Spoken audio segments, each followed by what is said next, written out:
Xin chào quý vị, hôm nay mình trở lại với video mới nè. Video này á, là mình cho quý vị xem cách của mình chặt sườn heo. Mình chặt theo cho cái kiểu này là cái kiểu sườn ram và sườn nấu súp. Đây là cái dĩa sườn heo sau khi mình đã chặt xong đây. Đó. Thấy sườn heo thịt không? Đây là cái dĩ sườn heo mình mua về đó, nó ráp trong giấy vậy đó, mình mở ra. Sườn ở đây thì tùy theo loại, có đồng mấy, đồng rưỡi, đồng 59 một pound, đồng 99, 2 đồng 99, 3 đồng 99, khi 4 đồng 99 nữa. Một pound á nha, cho một pound. Tùy theo chợ và cũng tùy theo loại thịt. Chợ thì có đồ mới nó mới, không có đông đá. Chợ thì nó để qua đông đá, mà đông đá nhiều lâu ít tùy theo nữa. Nhưng mà thường thường mình mua được cái đồ mà mới thì mà nó nấu ăn ngon hơn. Còn đông đá lâu quá thì cái thịt nó xẩm xì à. Mình thấy vậy chứ không biết, phải vậy không biết. Đó, miếng sườn mình mua về mình cắt ra vậy đó. Nó bị ngay đó mình cắt xuống nó bị chặn ngang giống như cái xương đó, nhưng cũng rốt cuộc không phải cái xương. Cái nó có xương nhưng mà nó cũng có miếng sườn, mình đi ẹo qua một chút thì mình rọc rất là dễ, không có cần chặt. Chặt cũng không đứt, chặt cứng quá nó không thấy. Đó. Thường nếu mà mình nướng thì mình cắt nguyên miếng vậy, mình để mình vô lò mình nướng, mình ướp xong rồi mình nướng. Còn vì mình nấu súp hoặc ram thì mình chặt ra khúc bằng khoảng lóng bằng ngón tay.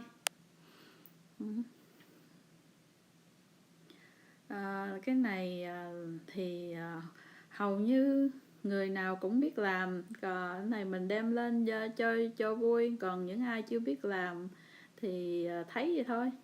Tại vì nghe nói chặt sườn thì ai chưa biết thì thấy nó khó, nhất là cầm dao á, sợ.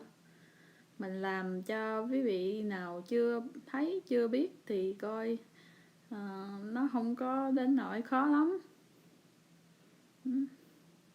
Và mình cắt thường mình cắt từ từ theo, tránh cái gân hoặc là cái xương thì rất là dễ.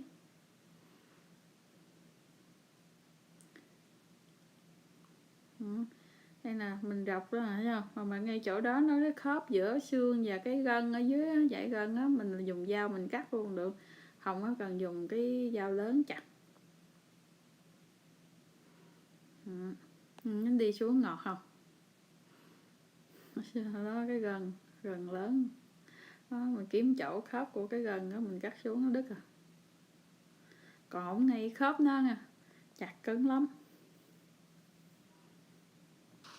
Sườn heo á, có cái loại sườn kia mắc hơn, cái này mình mua loại cũng trung bình thôi. Có cái loại sườn kia nó mắc hơn, nhìn ngon lắm. Nó sườn mà để nướng á, hay gì đó, cốt lết, nó không phải miếng thịt cốt lết mà là cái sườn dạng cốt lết đó. Đó, cái thịt là xương.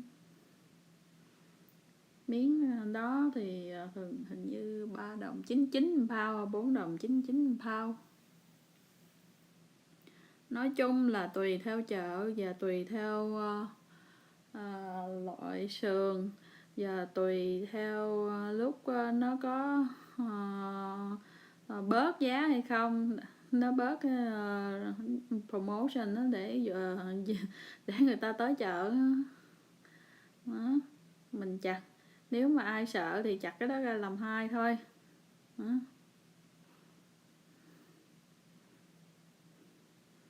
Sợ thì chặt cái dao xuống làm hai, còn không mấy thì mua chợ Mỹ, có nhiều chợ á, thì mình kêu họ cắt cho mình luôn. Thường thì chợ Mỹ á, thì nó có cái phần cắt, nó không phải giống như nhiều chỗ khác. Chỗ không phải chợ Mỹ, nó cắt nó còn thích nữa, mình nhờ nó cắt, tại vì nhờ vậy nó cắt thì nó có việc làm. Cho nên nó không có lúc nào nó cắt cho quý vị là nó cũng vui vẻ, chứ không phải quạo quọ hay là cao có. Cắt nó không có tốn tiền, mình không có trả thêm tiền, cũng là giá nhiêu sườn đó, nhưng mà mình muốn nhỏ, mình nói nó cắt cho mình thôi.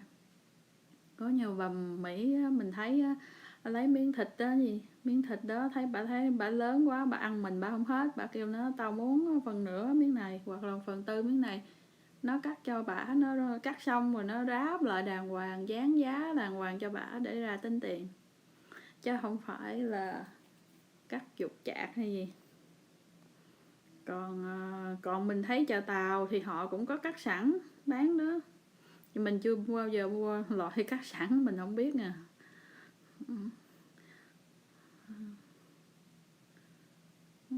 Đó, mình để nó theo cái hướng nó bị nó cong á, cái phần cong ở dưới, cái phần ửng lên trên cái miếng xương ửng lên, khi mình bổ xuống một lần, mình trở ngược một lần nữa là nó đứt à.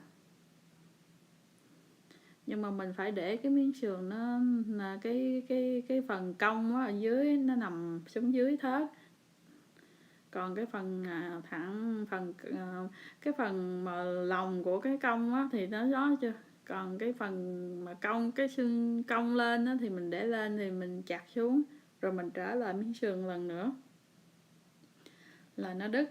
Còn nếu mình để ngược lại á, là khó chặt hơn, nó cứng hơn, nó không có bị ấy. Tại khi mình dỗ vậy nó bể, nó gãy ngang đó.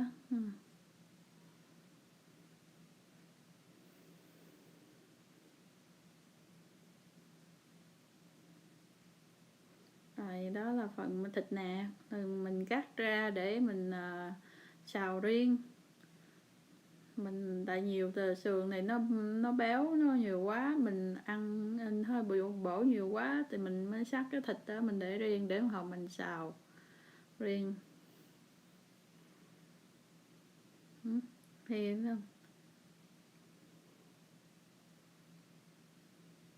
thường để đúng công vậy, cái mình bỏ xuống lật lần nữa là được à. Tại cái này mình để trên cái counter của cái nhà bếp á, cho nên nó bị dội, nó không ấy, cái mình để đàng hoàng ở dưới đất, mà ở chỗ vững chắc đàng hoàng, mình bổ xuống cái xong lật ngược lỗ thêm lần nữa là nó đứt ra. Còn mà nếu mà ai thấy cái này sườn này mà nấu súp á, nó béo quá, nhiều quá ăn không hết á, rọc cái sát cái gần gần cái xương á, gần cái phần thịt á, rọc ra một bên rồi mình xào á, mặn ăn cơm đó, xong rồi á, chặt xong rồi á, chỉ sườn đó, nhìn nè, ngon. Ok, cảm ơn quý vị theo dõi, hẹn quý vị gặp video kế tiếp nha.